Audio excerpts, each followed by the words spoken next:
Hello guys! Welcome back to my channel guys. Andito tayo ngayon sa napaka high-end na subdivision dito sa Tagaytay. Andito tayo nag-park guys. Meron tayo dito client owner na tong 980 square meter na house and lot package for only 40 million guys.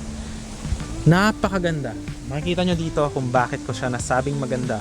Wala ka makikita na ganitong klase ng house design sa panahon ngayon na na-maintain na ang look is para siyang old. Yung mga panahon nila Emilio Aguinaldo, yung mga house doon, yung mga for ginagawang mga, what do you call this?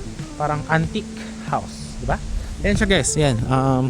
Dito may isang house, ayan, may mga pool yan dyan, no? Napaka-high-end, and very big, yung mga concrete roads.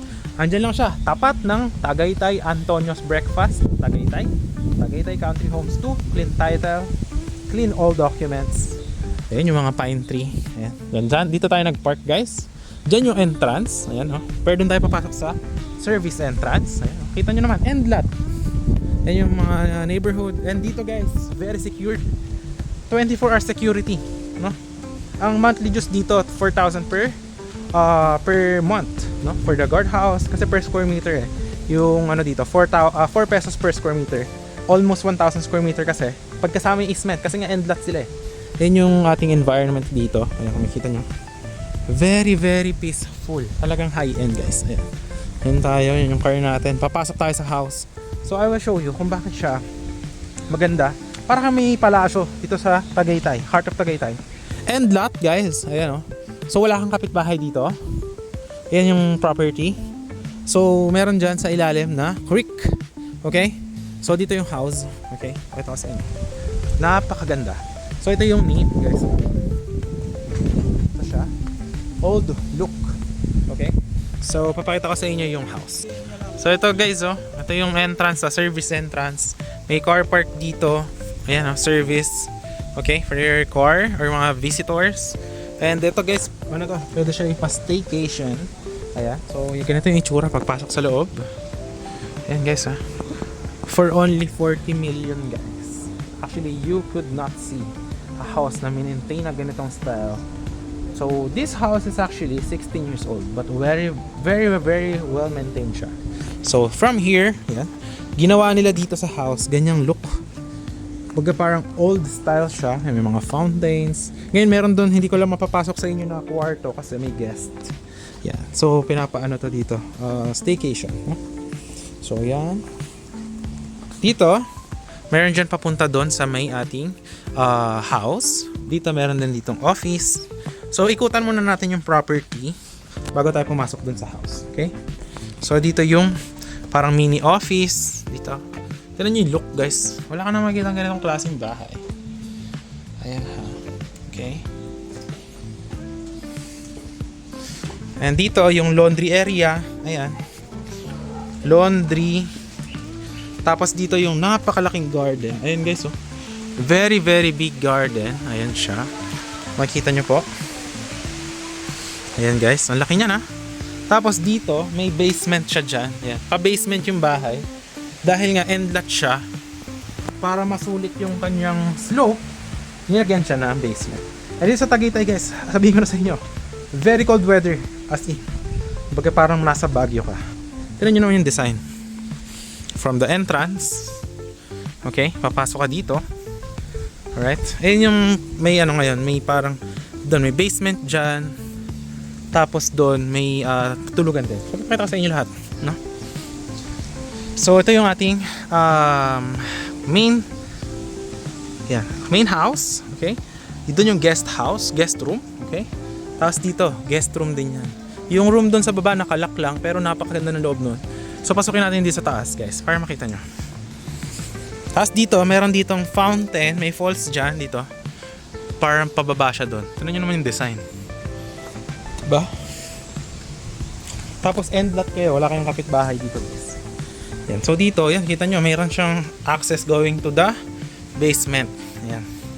So yan yung bahay guys. So tignan nyo. Ito yung kabuuan. Yung main house. Ito yung main house ha. Ito pinapasok ko muna bago tayo sa main house is yung mga ibang ano natin, ibang mga guest house, guest room, visitors room. Ayan. Okay? So dito tayo. Tingnan nyo naman wala kang makikitang ganitong klaseng house dito sa Tagaytay.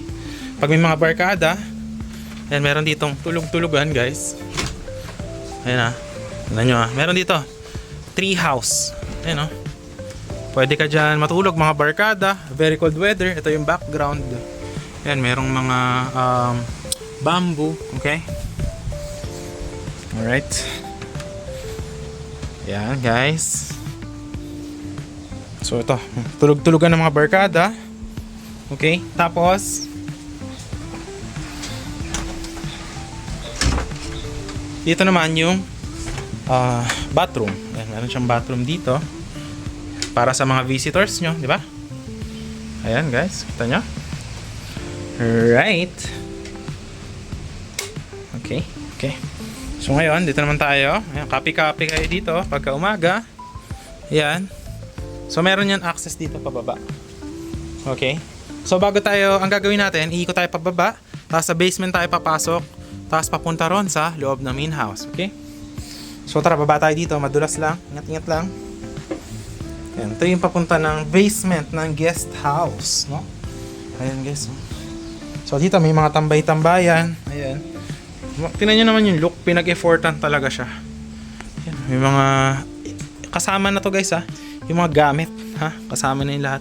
Yung mga painting na yan, galing pa yun ng ibang bansa, tsaka itong mga figurines, no? So yan, dito, meron siyang relaxing place, no? Tapos dito, ito yung isang guest room. Kaso ito is nakalock siya ngayon. Pero ang ganda nitong room na to guys. Sayang, next time papasukin natin. Pero ito yung background, meron dyan falls, pababa sa property. So ngayon, dito naman tayo sa papunta sa ating basement. Ayan guys, alright. Doon tayo lalabas, no? Para matapos yung ating video. So, tingnan nyo naman guys, ayan Saka makakakita ng ganitong klaseng bahay na well-maintained. Ang look is old look. Ayan di ba? Meron pa yung chimney. Di ba? Dining. Tapos dahil coffee addict yung ating owner friend. Kasi yan, kompleto siya nitong mga nila, sa mga napuntahan nila sa iba-ibang bansa, mga coffee tub, no? Yan. Tapos, guys, tingnan nyo naman, yung design, ibang klase, no? Yan, okay? Tapos ito yung basement. Ayan, guys, At, ang maganda rito, guys, ito yung view nyo, tingnan nyo, Ayan, dahil endlot nga kayo, yan, mga bamboo ang inyong nasa likod. And don't worry about the security. This is here at Tagaytay Country Homes 2, very high security po dito. Hindi ka makakapasok dito kung hindi ka owner or hindi ka pinapasok ng owner, no? Dahil mahigpit po dito. So yan, dito guys, ayan yung kanyang main floor. Ayan guys, kita nyo. At ayan basement to. Ayan. Tapos yan, may mga study room. Ayan, may mga study room. Dito yung mga for kitchen, di ba? So talagang, ayan, pinapaano to guys, staycation May mga guest ngayon. So yan, ganyan.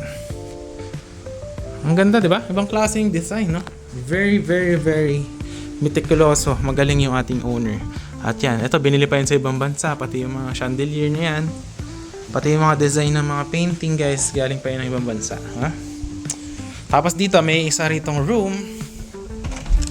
Ayan, yung kanyang bathroom. Powder room, no? Okay. Tapos papunta tayo dito sa yung kanina, yung garden, di ba? Yan yung garden. Yan yung garden, guys. Papunta na tayo ngayon sa main house. Okay? Let's go to the main house. Okay. Eto guys pala, ang natin, yung parang, eto, wala na kayong makikitang ganito masyado ng mga vase. Ayan, bihira na yan Tapos yan, ito yung coffee nyo pag umaga. Tapos ang view nyo, ayan, yung inyong garden, di ba? Yan yung garden, di ba? Yan. Tapos dito yung main house. Yan guys, ito yung main house natin.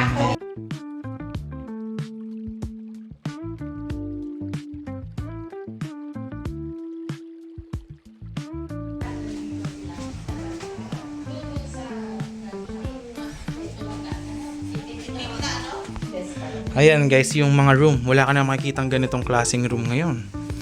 Ayan Tapos dito yung cabinet. Ayan guys.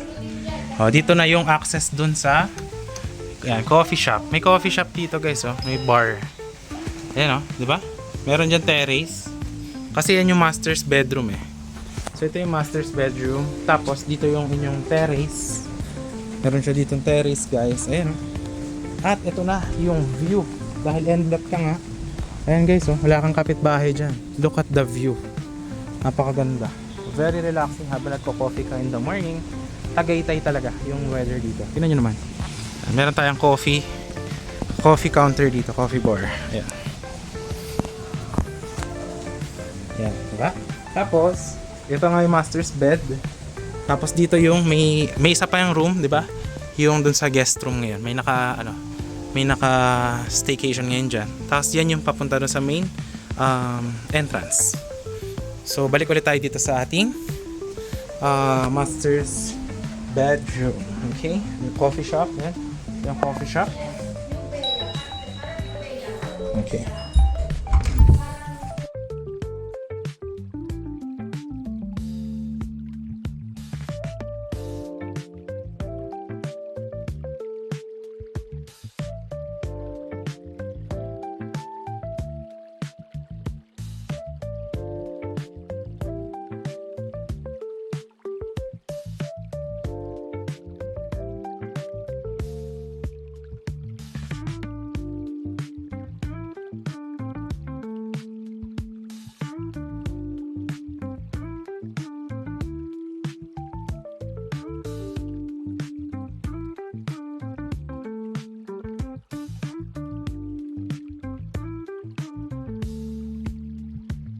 Yan guys, nakalabas na tayo dito sa ating main house entrance. So yan ulit ha. Yan yung main house, may coffee shop doon, nandiyan yung dalawang room, may basement. Tapos ito yung guest room, may basement din yan. Tapos ito yung inyong guest house, guest room na may basement din. Barkada room, may CR, okay. Tapos falls, doon mayroon din basement doon, okay. Tapos ito na, yung ating property. Okay, tapos yun na, palabas na ulit dito sa entrance. So, yun lang yung ating summaries of the tour. So, if you are interested guys, message nyo lang sa Viber, WhatsApp. Andyan yung ating owner, friend natin siya. Yan, andyan siya ngayon sa house. So, message nyo na ako. This is just for only 40 million. So, yan. And sila na rin po magbabayad ng capital gains tax and doc stamp. Okay? Yun lang guys. Thanks for watching and have a great day. Bye-bye. High-end na Tagaytay ito guys. Ganda.